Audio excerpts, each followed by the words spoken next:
Muy bien, queridos hermanos y hermanas, damos gracias a Dios por permitirnos volver a reunirnos en este tiempo de estudio, de reflexión que estamos teniendo acerca de los valores intrínsecos que encontramos a la luz del Antiguo Testamento y que tienen que ver en la búsqueda, ¿no? Principalmente en la búsqueda de ese Dios maravilloso, de ese Dios que inicia el Génesis mostrándolo como el Dios que tiene el poder absoluto en su palabra y que por su palabra son creadas todas las cosas.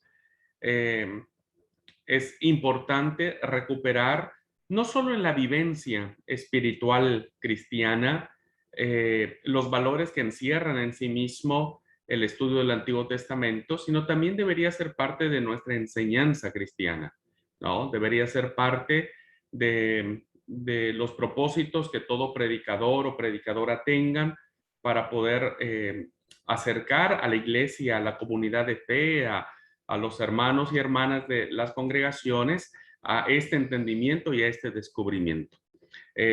A los que nos dedicamos a la enseñanza, siempre es bueno poder inculcar a nuestros alumnos, ¿no? Esta pasión y esta reflexión profunda de quién es Dios. Así es que espero que sigamos disfrutando la clase, no solamente como un aprendizaje, sino como una forma de vida, ¿no? Como algo que nos sigue sorprendiendo, nos sigue animando a la búsqueda de ese Dios que es compasivo, que es misericordioso, que es fiel, ¿no? Que sobre todas las cosas es cariñoso.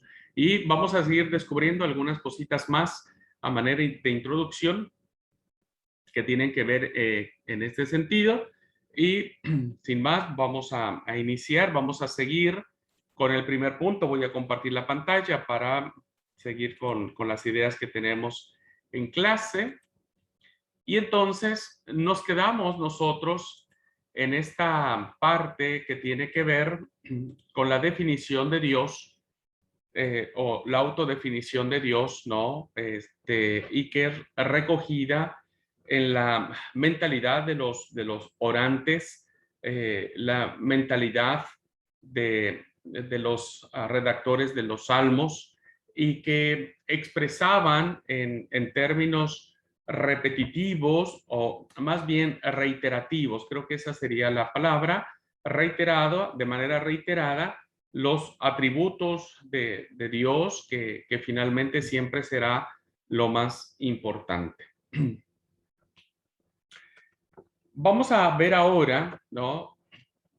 Un segundo apartado de este punto, de la manera en que Dios se revela, y vamos a mirar esta característica de Dios que tiene que ver con el Dios que ama y que perdona. Pero estos atributos deben sacarse del imaginario romántico, ¿no? O del imaginario incluso humano, ¿no? Incluso humano, porque este Dios que se revela en esta forma de amar y de perdonar, sale de todo plano terreno, sale de toda concepción, de toda lógica, incluso humana, y por lo tanto coloca a Dios siempre en ese horizonte mayor de nuestra capacidad de amar y de perdonar.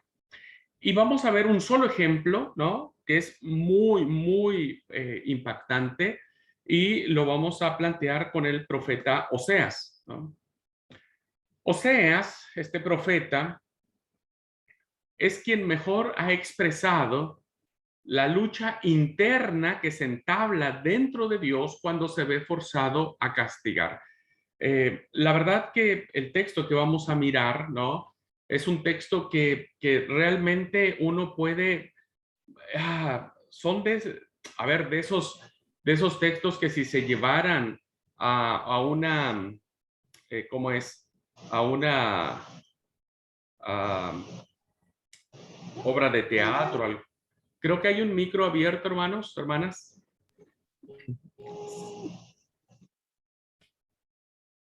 Si planteáramos esta escena que vamos a ver en una obra de teatro es digna de ovacionarla de pie, es digna de una reflexión profunda, porque evidentemente, hermano, lo que vemos en el pasaje que vamos a tener es que Dios siempre tiene ese conflicto interno, si lo podemos plantear en términos humanos, ¿no?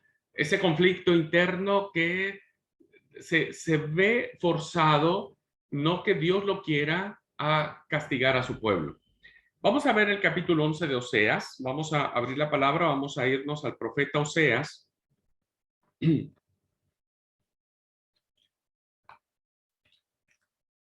Y no vamos a leer todo el capítulo 11 del profeta, pero sí vamos a entresacar algunas ideas. Capítulo 11.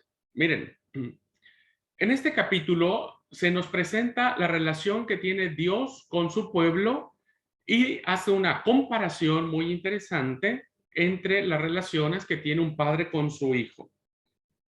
El capítulo 11, el versículo 1 en Reina Valera dice: cuando Israel era muchacho, yo lo amé, y de Egipto llamé a mi hijo. Entonces, nosotros vamos a ver en el transcurso del capítulo 11, que miren, vamos a aprovechar, vamos a leer que no es tan largo y la verdad que es hermosísimo. Versículo 2. Cuando más yo lo llamaba, tanto más se alejaba de mí. Está hablando de Israel. A los Baales sacrificaban y a los ídolos ofrecían sahumerios. Yo con todo eso enseñaba a andar al mismo Efraín, tomándolo de los brazos. Fíjense la figura del padre, ¿no? Que tiene a su pequeñito, al bebecito que está aprendiendo a caminar. Y no conoció que yo lo cuidaba. Qué tristeza, ¿no? Qué tristeza que un hijo finalmente desconozca a su padre. Versículo 4. Con cuerdas humanas los atraje, con cuerdas de amor, a pesar de que se fueron con los Baales y sacrificaban con inciensos de sahumerios a los ídolos falsos.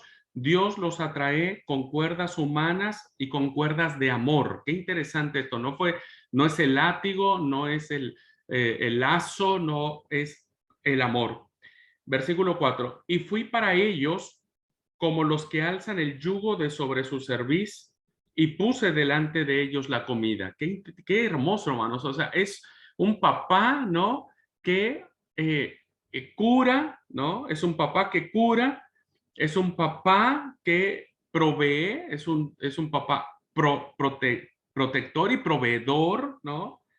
Y versículo 5, no volverá a tierra de Egipto, sino que el asirio mismo será su rey, porque no se quisieron convertir. ¿Quién fue realmente el causante del castigo? Dios lo produjo, pero fue motivado por la desobediencia de ellos. Versículo 6, mire cómo empieza algo interesante. Aquí es donde la trama se pone increíble, estaban ganas de llorar. Fíjense, versículo 6. Caerá espada sobre sus ciudades y consumirá sus aldeas. Las consumirá a causa de sus propios consejos. Entre tanto, mi pueblo está adherido a la rebelión contra mí. Ahora es el hijo que se aleja, ¿no? Es el hijo que no comprende a su padre, ¿no? No pone en él su confianza. Aunque me llaman el Altísimo, estamos en el versículo 7, aunque me llaman el Altísimo, ninguno absolutamente me quiere enaltecer. Qué impresionante. Fíjense cómo en esta figura de la relación de Dios con su pueblo entre un padre y un hijo, miramos que Dios como padre ama, llama, enseña a andar, cura, atrae, se inclina para dar de comer. Atributos maravillosos de un padre que ama con todo su corazón, ¿no? Con todas sus fuerzas, con toda su alma. E Israel, en la condición de hijo, asume un papel de alejamiento. Es el hijo que se va, que se aleja, que no comprende a su padre, que no tolera a su padre y que además no pone en él su confianza. hasta acá, hasta el versículo 7, ¿no? Que cierra con una frase incluso demoledora, ¿no? Dice, ustedes me llaman el Altísimo, pero ninguno de ustedes me quiere enaltecer. Me suena muchísimo, no sé si les pasa a ustedes, me suena muchísimo al pasaje cuando el Señor Jesús le dice a sus discípulos, ustedes me dicen Señor, Señor, pero no hacen lo que yo les digo, ¿no? Tiene un eco, esas palabras de Jesús tienen un eco del profeta Oseas impresionante, ¿no? Me dicen Señor, Señor, pero no hacen lo que yo les digo. Me dicen el Altísimo, pero no me enaltecen. Fíjense que esta actitud, hermanos, de rebeldía que Israel está asumiendo es el prototipo clásico que debe caer en el castigo provisto ya en la ley del Deuteronomio, y según la ley del Deuteronomio debe morir. Vamos a poner una hojita, el dedo en el pasaje de Oseas, no pierdan Oseas, quédense en Oseas, pónganle ahí algo para que no se vaya, y vamos a ir al Deuteronomio. El Deuteronomio en el capítulo 21, vamos a mirar, yo les dije que no perdieran Oseas y yo soy el primero que ya lo perdí. Acá le puse ya. Deuteronomio, capítulo 21, del 18 al 21. Fíjense lo que la ley preveía para un hijo rebelde, ¿no? 21, 18 al 21. Dice, si alguno tuviera un hijo contumaz, estoy leyendo en Reina Valera, si alguno tuviera un hijo contumaz y rebelde, y que no obedeciera la voz de su padre ni a la voz de su madre, y habiéndolo castigado no les obedeciere, entonces lo tomarán su padre y su madre y lo sacarán ante los ancianos de su ciudad y a la puerta del lugar donde viva. Y dirán a los ancianos de la ciudad, este nuestro hijo es contumaz y rebelde. No obedece a nuestra voz, es glotón y borracho, además. Entonces, fíjense, versículo 21, la ley del Deuteronomio decía, entonces todos los hombres de su ciudad lo apedrearán y morirá. Así quitarás del mal de en medio de ti y todo Israel oirá y temerá.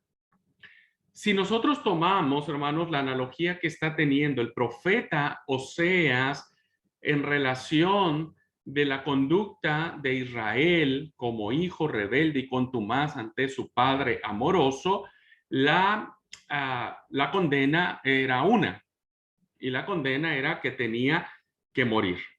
Más allá de interpretar este texto ahora, ya llegaremos a este tipo de textos, ¿no? Se notan muy violentos en sí mismo, ¿no? Qué difícil ha de haber sido para un padre entregar a su hijo para que lo maten, ¿no? Para que lo asesinen de manera consciente, diríamos. Pero si tomásemos esta ley del Deuteronomio para un hijo que es rebelde y contumaz, entonces la sentencia era una. Israel tenía que morir, tenía que ser destruido. Este es el conflicto muy fuerte que está teniendo Dios y que lo revela muy bien el profeta Oseas. Hay una lucha interna impresionante. Por un lado está todas las acciones amorosas de papá para con Israel y por el otro lado está el hijo rebelde y contumaz. Dios lucha consigo mismo. Dios lucha consigo mismo. ¿Qué hace? ¿Perdona o cumple la ley? ¿No? ¿Perdona o cumple la ley? Y me parece que la misericordia vence a la cólera. Esto es sumamente importante, sumamente importante. La misericordia va finalmente a vencer al enojo de Dios o a lo que la ley le estaba exigiendo, ¿no? Lo que el Señor dice a través de Oseas es todo lo contrario a lo que muchas veces se enseña desde nuestros púlpitos. Nosotros ya hemos visto, ¿no?, que básicamente nuestra teología siempre es la de amenazar, porque es la manera que tenemos los líderes de poder tener bajo control la conducta, la vida de nuestros congregantes. Si te portas mal, Dios te va a castigar. Pastor, fíjese que me está yendo mal y algo has de haber hecho mal. Algo pecaste delante de Dios y por lo tanto Dios está castigándote a ti. Ahora, asómbrese.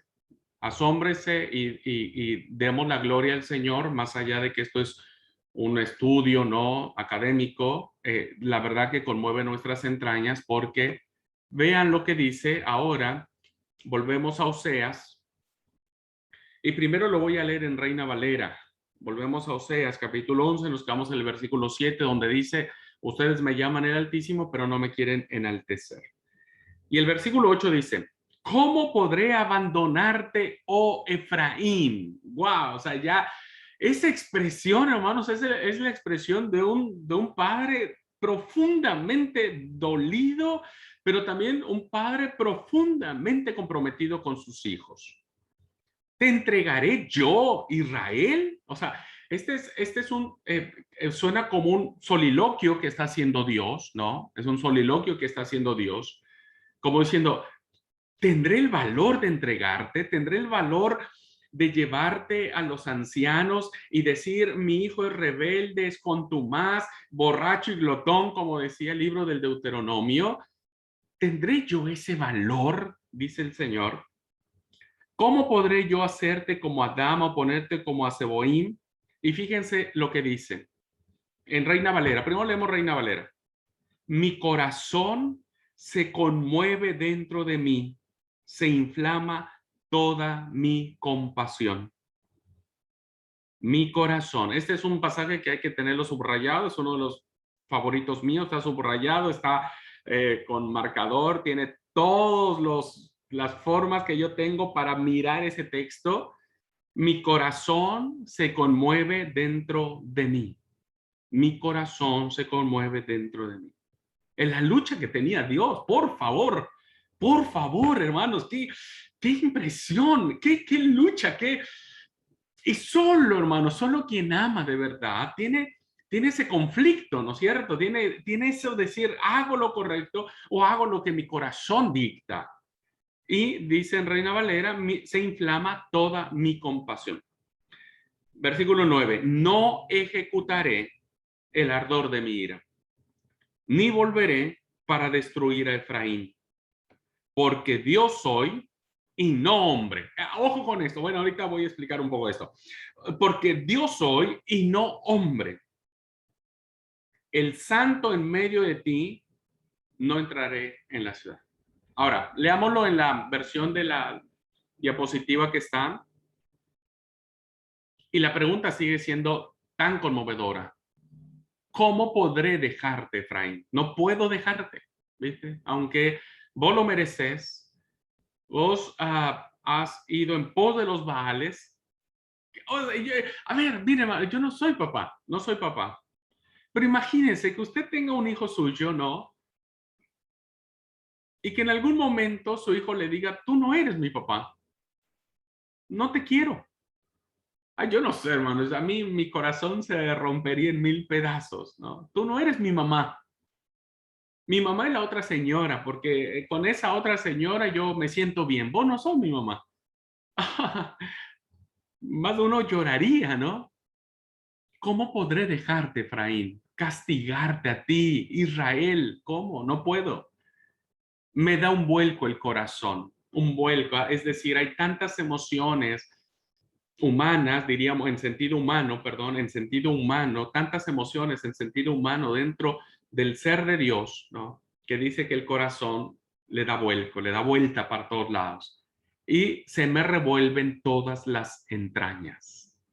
No hay mayor expresión, hermanos y hermanas, en el Antiguo Testamento que muestre a un Dios que está entre la cólera justa del castigo y la misericordia del perdón y de su amor por el hijo rebelde. No cederé al ardor de mi cólera, no destruiré a Efraín. Ay, ay, ay. Yo me imagino que quienes escucharon esta profecía, ¿no? El pueblo que escuchó la profecía, seguramente a más de uno, pienso que sí, pienso que hubo gente piadosa que reconoció esto, ¿no? Que reconoció lo que estaba sucediendo en el corazón de Dios, ¿no? Un dato que les doy acá, solo para que ustedes lo tomen en cuenta. Los textos bíblicos, ¿no? Los originales, diríamos, cuando algún autor bíblico, ya sea histórico, ¿no? Ya sea el propio profeta Oseas, ya sea eh, la escuela de profetas, lo que gusten y manden. Quien escribía el texto bíblico, ¿no? Lo escribía no para que la gente lo leyera, porque en ese tiempo, ¿no? No era como ahora, yo escribo algo y le saco copias, ¿no? O lo reparto por WhatsApp o qué sé yo. No, en aquel tiempo, aparte de que comprar piel era muy caro, el papiro era carísimo, ¿no? La tinta era mucho más caro, o sea, realmente escribir en los tiempos bíblicos representaba una inversión, ya lo vimos en la clase, creo que tuve una clase de la historia de la Biblia y sus traducciones. Entonces, el texto bíblico no se escribió para ser leído, sino para ser escuchado. Porque lo que hacían es que cuando el texto se abría, ¿no? La gente escuchaba. El sentido que estaba alerta no era la vista, ¿no? Sino más bien el oído. Y el oído, el escuchar en el Antiguo Testamento, no solo cumple una función biológica, ¿no? No solo tiene una función natural de decir, bueno, oímos porque tenemos oídos, sino realmente la acción de escuchar tenía profundas connotaciones teológicas, ¿no? Oye, oh Israel, el Señor nuestro Dios, el Señor uno es. Oye, oh Israel. Es decir, que cuando alguien escuchaba algún texto, ¿no? Alguna profecía, algún oráculo,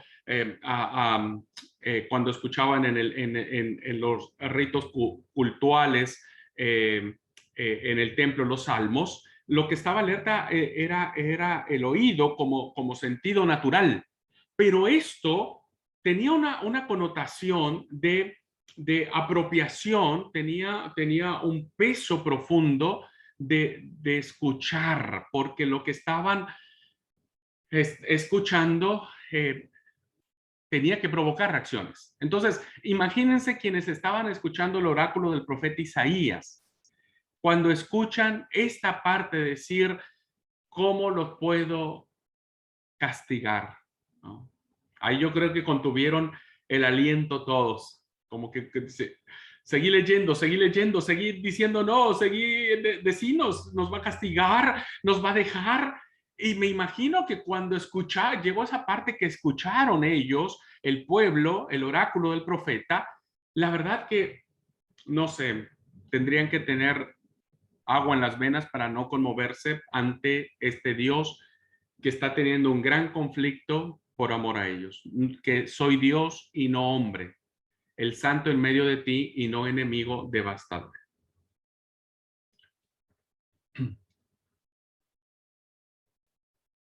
A menudo, para amenazar con el castigo divino, se argumenta que Dios, por ser santo, no puede tolerar el pecado. Este es uno de los argumentos con los que hemos crecido y que debemos tomarlo en su justa dimensión. No estamos bajo ninguna circunstancia demeritando por ninguna milésima la santidad del Señor, en lo absoluto. Si hablamos de santidad, olvídese, o sea, tenemos para rato. En el antiguo pacto, en el nuevo pacto, tenemos al Dios que es santo. Sin embargo, este atributo de santidad mal entendido de parte de Dios ha provocado, ¿no?, que sea el argumento que nosotros tenemos para tener esta imagen de un Dios que no se va a permitir cambiar el veredicto que ya ha tenido para con nosotros, porque Él es santo. Entonces, si es santo, ¿no? Si es santo, pues va a tener que hacer las cosas. Y por lo tanto, no cabe en nuestra mentalidad a un Dios que ama y que perdona la ofensa. Y no es cualquier ofensa, ojo con esto, ojo con esto. No es cualquier ofensa. Es realmente algo muy grave lo que Israel como hijo hizo para con su padre, ¿no? Si fuese hombre, perdonaría. Muchos diríamos, como hombres te puedo perdonar. A veces eso decimos, ¿no? Perdono pero no olvido. Entonces, si fuese hombre Dios, debe perdonar. Pero al ser Dios, ¿no? Al ser Dios, y este Dios que no tolera el pecado, porque su santidad no puede ser trastocada, porque si nos vamos al libro de Levítico, hay un montón de leyes que tienen que ver con la santidad de Dios, ¿no? Como Él es Dios, entonces debe sobreponerse a los falsos sentimentalismos y ejecutar con claridad la sentencia. O sea, Dios no tiene otra alternativa, porque entonces faltaría a este atributo de ser Dios.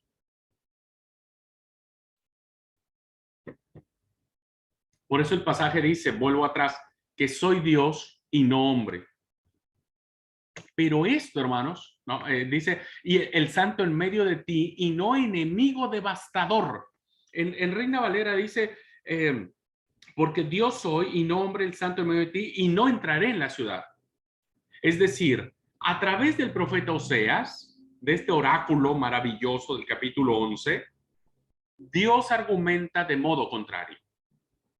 Su argumento es diferente a lo que nosotros hemos venido forjando de nuestra idea de Dios, porque no hemos entrado a estudiar el Antiguo Testamento, ¿no? El argumento de Dios es contrario. Si fuese hombre, se dejaría llevar por la cólera y actuaría como enemigo devastador. Porque evidentemente, hermanos, el deseo de venganza, el deseo del desquite, el deseo de demostrar que nadie puede estar por encima de mí, ¿no? Son actos meramente humanos y que incluso forman parte de nuestra naturaleza, de nuestra impronta. Nosotros somos así. A veces si nuestros hijos hacen algo grave, nos cuesta trabajo perdonarles, ¿no? A nuestro esposo, a nuestra esposa. Si nos hicieran algo que nos ofendiera, ¿no? Diríamos, sí, te perdono, pero no volvería más contigo, no confiaría más en ti, no te amaría más. Y esto no es un argumento de Dios. Y lo digo porque, por mí mismo, ¿no? O sea, hay cosas que yo podría decir, sí, sí perdonaría, pero hay cosas en donde yo diría, no, no, yo no te podría volver a amar, ¿no? ¿Y qué tan lejos estamos de eso? ¿Sí? Entonces, si Dios fuera hombre, actuaría como nosotros y dijera, está bien, no te voy a castigar, pero olvídate de mí, no voy a volver a amarte más, ¿no? No voy a volver a amarte. O en aquellos casos diría, mira, no es indio el que no se venga, decimos, hay un dicho en México, no es indio el que no se venga. Y entonces te voy a pagar con la misma moneda. Entonces los seres humanos, cuando alguien nos ofende, cuando alguien nos hace algo mal, ¿qué hacemos? Nos desquitamos y decimos, ahora va la mía, ahora te voy a demostrar que yo también puedo, ¿no?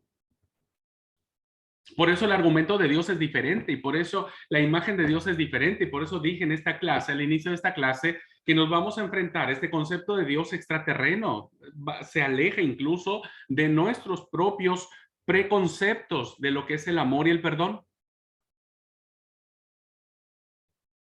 Si fuese hombre, se dejaría llevar por el enojo, por la cólera y actuaría como enemigo devastador. Pero precisamente porque es Dios, hermanos, y porque es santo, que eso es lo maravilloso de esto, se le revuelven las entrañas a Dios. Hay un dolor profundo de Dios, porque su amor es tan fuerte como la decepción que quizás Dios está teniendo por la actitud de su pueblo. Sin embargo, Él decide perdonar. Él decide perdonar.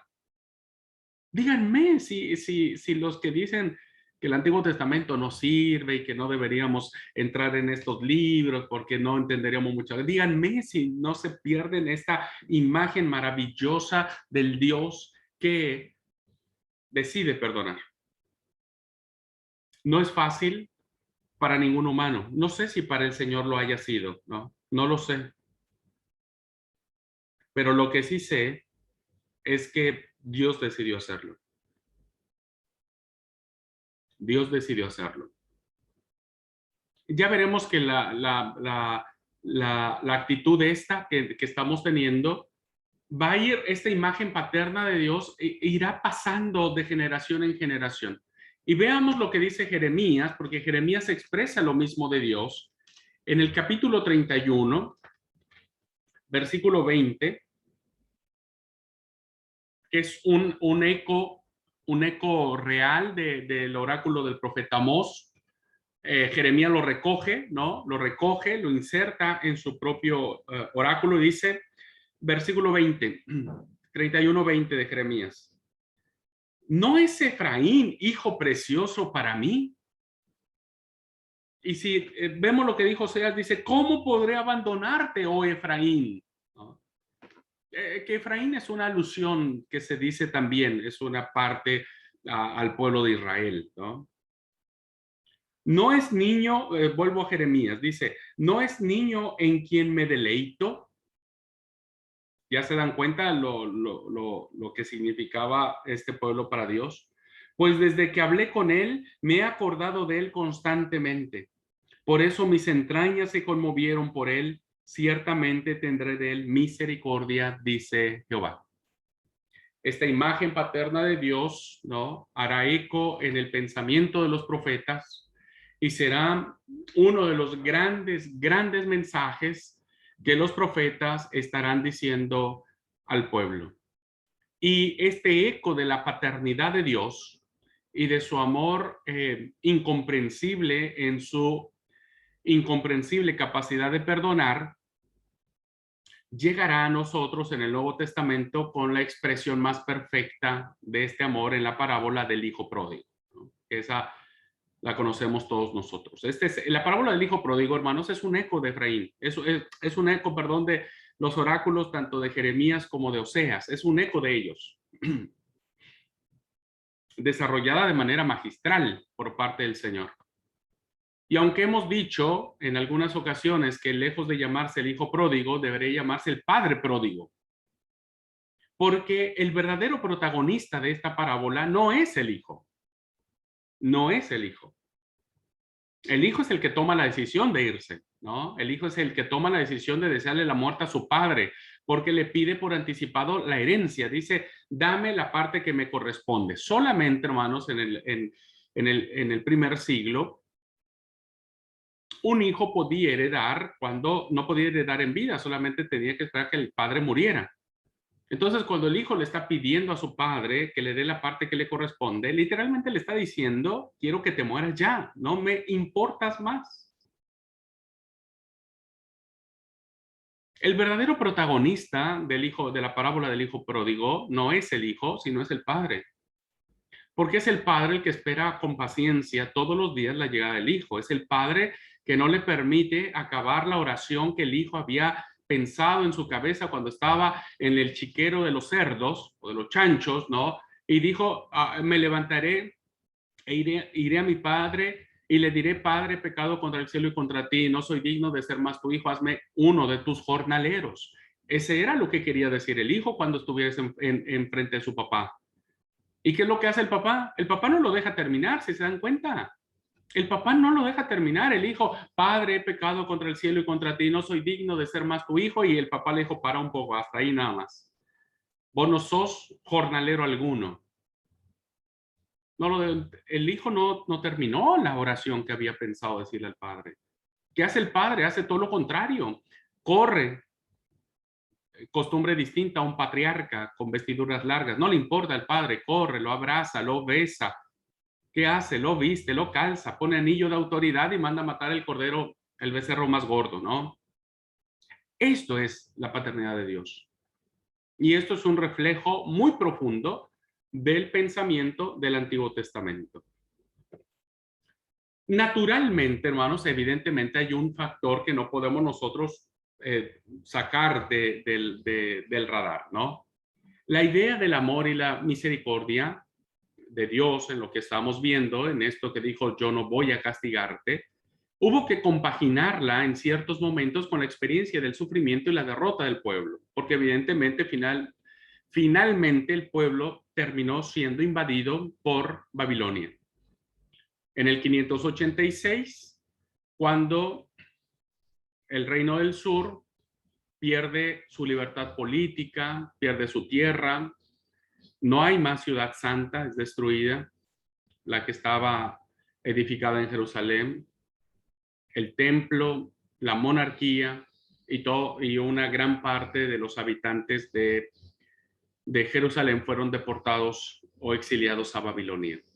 Eso ya lo vimos, la experiencia más traumática que tuvo el pueblo de Israel en su deportación, en su vivencia espiritual y en sus relaciones con Dios.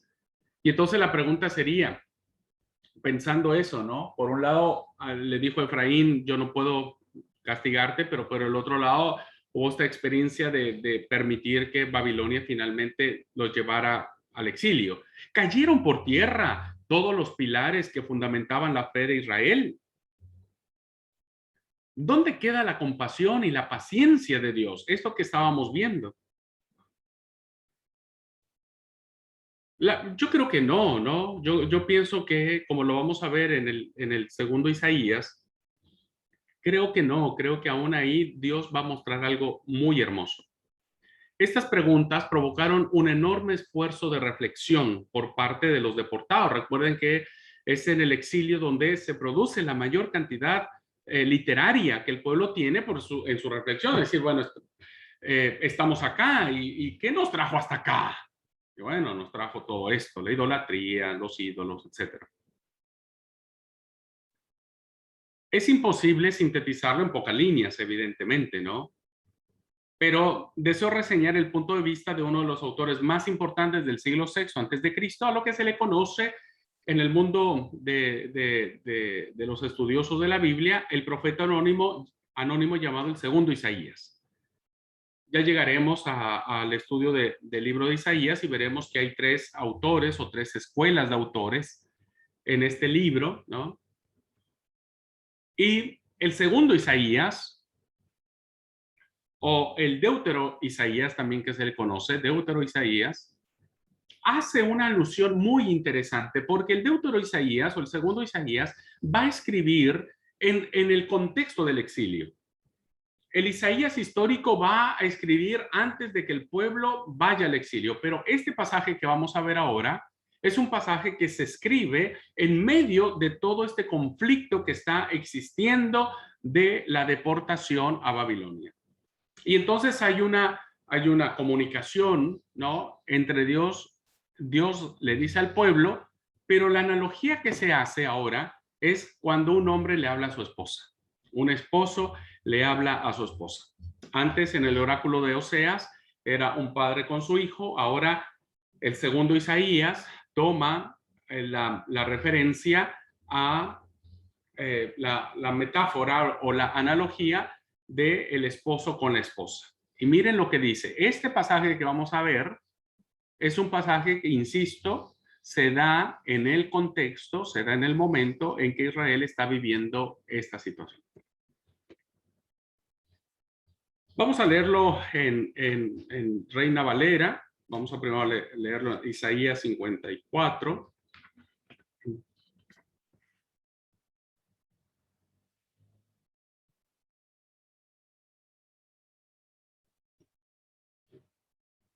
Isaías 54, 7 y 8.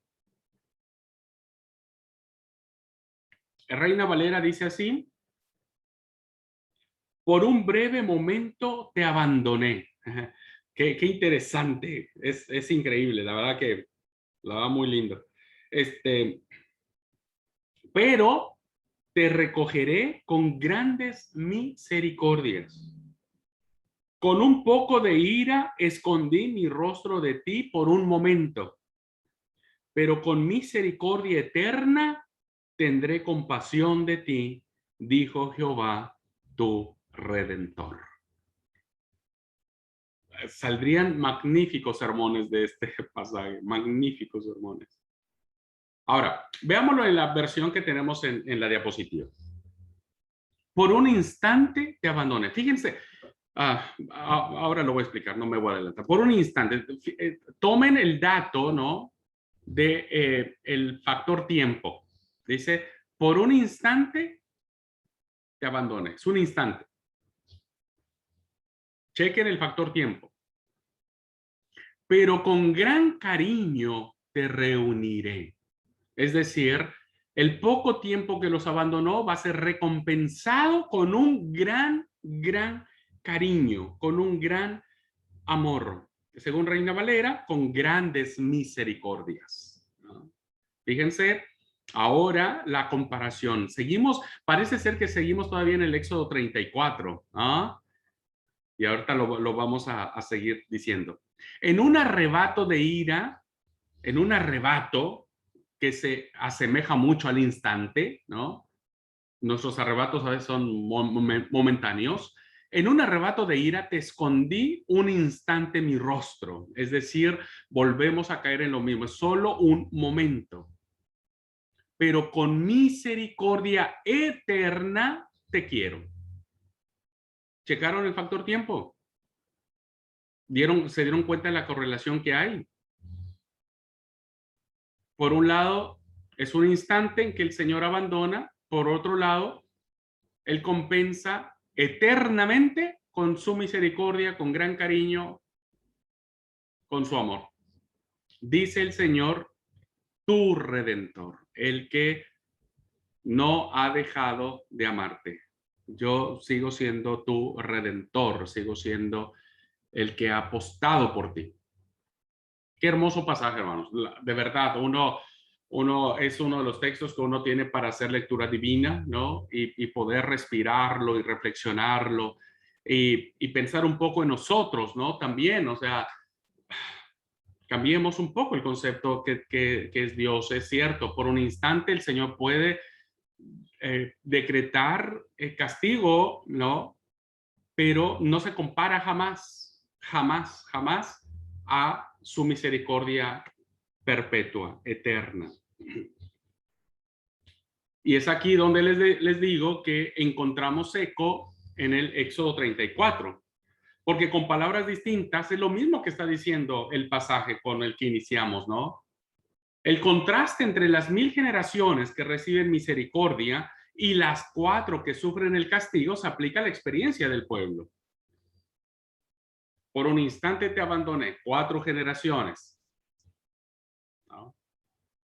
Pero mi misericordia es eterna para 1000 generaciones. Es cierto que ha sufrido mucho, es cierto, y es cierto que el dolor que el pueblo ha vivido es real, es auténtico, pero eso no significa que Dios haya cambiado de actitud para con él. Y fíjense que a veces, por eso digo que tiene mucho que ver con nosotros en nuestra relación con Dios, porque ¿qué es lo que pasa cuando nosotros hemos hecho algo malo, diríamos, ¿no? Cuando no hemos hecho lo correcto. ¿De quién es el primero de quien nos alejamos? De Dios.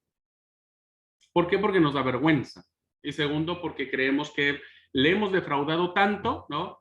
Porque como humanos, si yo le fallo a alguien, es muy probable que ese alguien se sienta defraudado por mí y no sienta lo mismo por mí. Entonces, nos cuesta trabajo acercarnos a Dios reconociendo que tal vez Él nos esté diciendo, bueno, está bien, te perdono, pero no puedo más volver a confiar en ti. Eso es lo más difícil que alguien puede esperar recibir de alguien, ¿no? De verdad, o sea, cuando ofendemos a alguien, cuando es alguien nos dice, mira, te perdono, sí, pero desgraciadamente no puedo más volver a confiar en ti. Así es que, bueno, hasta aquí quedamos y cada uno por su lado. Es feo eso, es muy difícil, ¿no?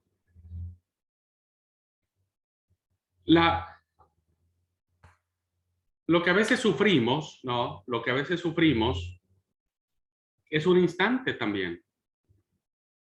Y no es porque Dios lo haya querido, básicamente por producto de nuestras decisiones. Le decimos altísimo al Señor y nunca lo magnificamos. ¿No?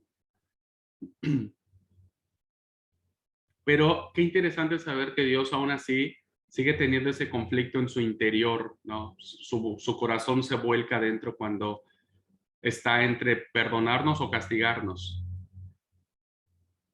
Y en la experiencia que ahora vemos en el pueblo se ha tratado un arrebato de ira que dura un instante, pero se impone la misericordia eterna. Dios siguió amando a su pueblo, ¿no? Siguió estando con él. Ya veremos en algún momento la teología del Éxodo en relación de la función de Dios. Dios no solo se queda con el pueblo que queda devastado y que no es llevado al cautiverio. Dios se queda con ese pueblo que está en medio de las ruinas, que está en medio del desastre, que está en medio de los muros incendiados, ¿no? De la imagen tan difícil de entender que es el desastre total, el acabose completo, ¿no? Pero también es el Dios, es Jehová, es Yahvé quien va con su pueblo también al exilio. También es el Dios que va con ellos al exilio. Por eso pienso que recuperar este sentido del Dios que ama y que perdona, ¿no? Sería interesante trabajar en eso. Quizás algún día, si alguien tiene que hacer un trabajo para presentar al final en mi materia, sería lindo cuando terminemos todo el curso, ¿no? Hacer aportes de reflexión, que vayan ustedes escribiendo cosas, que vayan en función de esta idea, ¿no? Hagan sus sermones, escríbanlos, al rato podemos hacer algún artículo, algún escrito, compartirlo. Debemos, ¿no? Recuperar la imagen de Dios, al menos lo que establece el Antiguo Testamento. Si existe algo evidente en la historia de Israel, reflejado con fe profunda a lo largo de innumerables páginas, es la certeza de que Dios ama a su pueblo. Eso es algo que es inevitable, que nadie puede dudar. Sería muy necia la persona que, que pondría en duda que Dios sigue amando a su pueblo, más allá de todas las cosas. Créanme que a veces uno llega a la exasperación de decir, la pucha, che, si vieron que hubo tantos milagros, que Dios hizo tantas cosas, que abrió el mar en dos, que descendió maná del cielo, que un montón de cosas, y terminan haciendo un becerro de oro, ¿no? Uno dice, pero ¿de verdad puede ser tan increíble? Y bueno, tan increíble es, hermanos, que hoy nosotros podríamos ser capaces de hacer lo mismo, ¿no? Somos capaces de hacer lo mismo. Si hoy Dios nos ha mostrado un montón de milagros siempre en nuestra vida, un montón de milagros. ¿Y qué es lo que terminamos haciendo? Alejándonos de Él. Es así, es así. Como pastor he visto a muchos hermanos, Dios les concede el milagro, todos los sábados están en la iglesia. Pasa la emoción, nunca más volvemos a verlos. Si hay algo cierto en la historia de Israel y que está reflejado en las páginas de la Biblia, es que Dios siempre amará a su pueblo. Los sufrimientos serán, sin duda, interpretados como un modo de purificarlo y mejorarlo, ¿no? Lo verán más como una forma de ser mejor ellos, no en función de que es un Dios malo, o como un castigo pasajero por sus muchos pecados de ellos, no de Dios, sin que esto ponga en quiebra la fe en el amor de Dios, sin que esto ponga en duda que Dios lo sigue amando. Entonces, hemos resaltado una segunda virtud que tiene que ver con el amor de Dios, su perdón, su capacidad impresionante de amarnos y de bendecirnos. Y creo que eso es lo que nos mueve a cada uno de nosotros. Muy bien, vamos a terminar esta parte aquí. Si hay alguna pregunta, algún comentario, antes de pasar a otra característica que vemos también de parte del amor de Dios. ¿Alguien tiene alguna impresión? ¿Alguien tiene alguna confesión que hacer? Yo reconozco que muchos años de mi vida cristiana crecí con esa idea. Aún todavía batallo un poco porque Incluso Bere todavía me dice, tu Dios es el que castiga, el mío es el que perdona. Es muy fuerte la idea que tenemos arraigada de Dios, ¿no? Como el Dios que premia a los buenos y castiga a los malos. Pero pienso que con la ayuda de Él podemos cambiar eso. ¿Alguien tiene alguna, antes de irnos al receso, tomar 5 minutitos? ¿Se ha quedado claro? ¿Se entendió? Germán quiere hablar. Ah, ok, gracias. Mi secretario está atento acá. Marcos es mi secretario, así es que sí, Germán, te escucho, amigo. Gracias, Marcos. A modo de comentario, me resulta interesante cómo estos textos muestran también las emociones de Dios. No sé si está bien verlo así, pero es como que uno del Antiguo Testamento se acostumbró a ver un Dios que era más razonable, más un Dios que se guiaba solo por el juicio, y ver este Dios que sufre por un amor no correspondido, eh, por un amor no es devuelto por parte del pueblo, es muy interesante. O sea, también entender que el pueblo pasó por dolor, pero también entender el dolor de Dios al recibir una respuesta del pueblo, ¿no? Me llama mucho la atención esto porque es como que yo por lo menos tenía esa imagen del Dios del Antiguo Testamento, y esta manera de verlo lo cambia mucho, ¿no? O sea, un Dios que en realidad sufre por ese amor que no recibe de parte de los humanos, ¿no? Pero que sí se da. Gracias, Germán. Sí, la verdad que lo dijiste muy bien. Yo lo planteé decir, estas acciones que son de carácter humano se ven muy reflejadas en Dios. Y vos sabés que los profetas descubrirán mucho eso. Habrá muchos actos simbólicos, diríamos, que van a demostrar estas emociones de Dios. Hoy, por ejemplo, vimos solamente el oráculo de Oseas, pero vamos, por ejemplo, a acercarnos al mensaje de Amós, por ejemplo, ¿no? Donde le dice, no de Amós, perdón, de Oseas, que se case con una prostituta, ¿no? O sea, ¿por qué hace eso Dios? Porque dice, eso es lo que yo siento que han hecho conmigo, se han prostituido, han ido con los dioses falsos, o sea, ¿no sienten ustedes feo? Y dice Dios, yo también siento feo. Y hay otra, ¿cómo se llama? Otra acción simbólica que vemos en el profeta Ezequiel, por ejemplo, cuando Dios le dice de manera increíble, fíjate lo que le dice, eh, te quiero decir que de así, en un momento, te voy a quitar la delicia de tus ojos. Es decir, voy a matar a tu esposa, voy a sacarte a tu esposa. O sea, más allá de la acción simbólica que esto representa, que uno diría, oye, pero ¿por qué Dios está haciendo eso? Dios está reflejando una emoción tan fuerte en esa acción simbólica, ¿no? De decir, ustedes son como eso, o sea, me han dejado tanto, ¿no? Me han abandonado tanto que parece que no vivo más para ustedes. Son esas emociones, ¿no? Que vemos en este Dios que por su amor hacia su pueblo, y ahora nosotros interpretamos en la persona de Jesús, que también sufre lo mismo por nosotros, que hace sumamente increíble a este Dios al cual adoramos. Deja de ser el Dios frío, distante, intransigente, y se convierte en un Dios que es capaz de sentir dolor en el estómago por amor a nosotros. Gracias, Germán, por compartirlo. La verdad que sí, es algo que yo siempre, últimamente he estado meditando en mi relación con Dios. Gracias. Marcos. Hola, buenas tardes.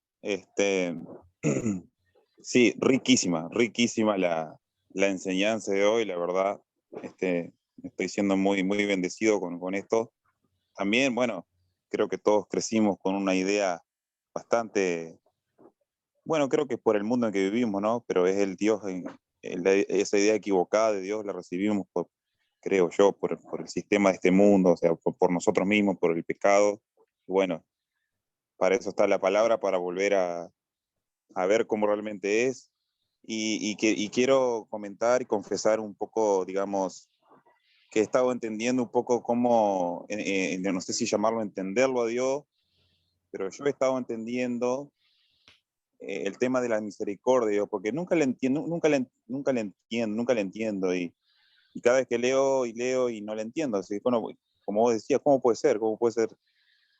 Pero por experiencia propia, por experiencia con mi hijo, también una gran enseñanza para los padres esta, la verdad. Ujú. Sí, sí. Una gran enseñanza, a ver, los padres todos leamos, o sea, y para con mi esposa, para con mis hermanos,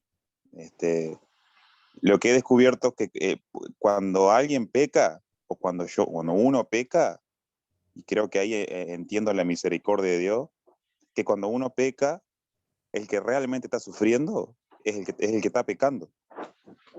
Es el que está pecando, el que realmente está sufriendo tanto que peca. Está sufriendo tanto, está tan angustiado y frustrado que se equivoca, que se aleja de Dios. Y entonces no tiene mucha sensibilidad, ya no se quiere él mismo. Y bueno, y tira todo y peca sin medir sus consecuencias y se aleja de Dios. Y yo creo que Dios ve eso. Y creo que ahí está la misericordia. Yo creo que ahí está. Porque si Dios castigara, no sería la solución. O sea, si Dios operara la ley, no tendría ningún sentido la misericordia de Él. Así que bueno, ese era mi comentario. Gracias. Gracias, Marco, gracias por compartirlo y te agradezco porque me hace reflexionar algo también y me lo voy a guardar en mi cofre de enseñanzas. Es cierto lo que decís, el que peca sufre y todo lo hemos vivido, o sea, todos hemos vivido esta parte de la culpa, ¿no? De decir, ¿qué hice? ¿Qué hice? Caray, ¿qué hice? ¿Qué hice? Porque entendemos que al final de cuentas, ¿no? No solo ofendemos al prójimo, a nuestros hijos, la esposa, los padres, la sociedad, la iglesia, etcétera. Entendemos a final de cuentas que a quien ofendimos es a Dios, en última instancia, ¿no? Entonces, eso nos pesa mucho, nos pesa demasiado, ¿no? Entonces, el que sufre, el que peca sufre, obvio, obvio, pero hay una diferencia, ¿no? Porque el que peca decidió hacerlo, ¿no? Y evidentemente la decisión de pecar no le costó trabajo. No nos cuesta trabajo decidir pecar, ¿no? Y digo no nos cuesta en el sentido de que es más fácil caer a no caer, ¿no? Pues una decisión, y es una decisión que si estamos pecando es porque eso que vamos a hacer o es gratificante o nos gusta o qué sé yo, forma parte de esa tentación que tenemos los seres humanos. Pero fíjense que algo muy interesante, por eso es lo que lo llevo en el cofre de mi reflexión, es la misericordia de Dios es tan especial porque ahora Dios, la decisión que tiene que tomar no es fácil. No es fácil la decisión para Él. En nuestros conceptos humanos diríamos, y es tan fácil, Dios, si yo te fallé y castígame así, tranquilo. No te voy a culpar, no me voy a enojar, porque finalmente yo fui el que decidí pecar y alejarme, etcétera. Entonces, para nosotros diríamos, así como me fue fácil pecar, para vos, Dios, también te tiene que ser fácil castigarme, ¿no? Castígame. Y lo voy a aceptar y lo voy a asumir y me voy a quedar callado y demás. Pero lo que hace entender la misericordia de Dios es que Dios lucha con eso. Dios está en su conflicto de amor de decir, sí, necesita ser castigado, pero no me es fácil hacerlo. Y tal vez, ¿no? Dios en su momento dice, no, no, mi capacidad de amar es mucho más grande. Yo te sigo amando, te voy a seguir amando, más allá de eso. Y a veces, aunque sufrimos las consecuencias de nuestros actos, como lo hizo Israel, es momentáneo porque el amor de Dios sigue siendo manifiesto en nuestras vidas. Y yo bendigo a Dios por ello, porque a pesar de que cometí muchos errores en mi juventud, ¿no? A pesar de que hice muchas cosas que no me siento en nada orgulloso de haberlo hecho, ¿no? Y que sentí que ofendí a Dios. Hoy a la distancia puedo sentir que esa misericordia sigue siendo eterna y que a Dios no le fue fácil perdonarme ni amarme, pero Él decidió hacerlo. Entonces, no sé, por ahí viene mi reflexión que ahora dice Marcos, ¿no? Y que sería lindo seguir profundizando desde nuestras vivencias a este Dios que es misericordioso. Algo me queda claro, no le es fácil a Dios hacerlo, no le es fácil, pero decide amarnos. Eso sí lo creo. Bueno, ¿alguien más, hermanos, hermanas? Si no es así, vamos a tomar 5 minutitos. Miren, vamos a poner la hora porque el Bere me rete, me dice, ay, no, tus 5 minutos son muy poco. Yo en mi computadora tengo 5 con 7 minutos hora argentina. Entonces, en mi computadora cuando marque 5 ¿con qué? ¿Con 12? ¿5 con 12? Sí, 5 con 12, iniciamos la clase. ¿Dale? Listo. Vámonos, hermanos. Dios los bendiga.